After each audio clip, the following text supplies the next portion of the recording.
Dulu tuan-puan saya fikir nak simpan duit RM100,000 agak susah. Tapi setelah saya simpan emas, makin mudah saya nak simpan duit dalam jumlah yang banyak. Bayangkan tuan-puan, dulu saya simpan duit RM100 sebulan ataupun RM300 sebulan.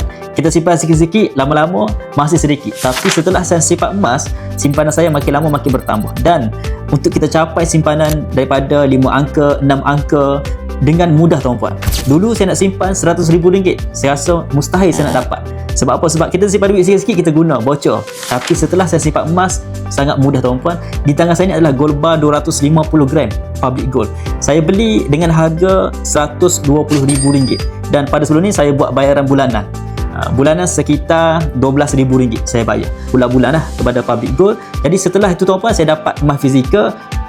Malah tuan-puan, saya buat bayaran 10 bulan, tapi saya awalkan, saya bayar lebih cepat, hanya 5 bulan saja. Saya terus dapat gold bar ini dan saya bayar lamsam kepada public gold. Jadi maksudnya apa tuan-puan? Mindset kita, apabila kita menyimpan emas, dia akan jadi lebih mudah untuk kita membina kekayaan.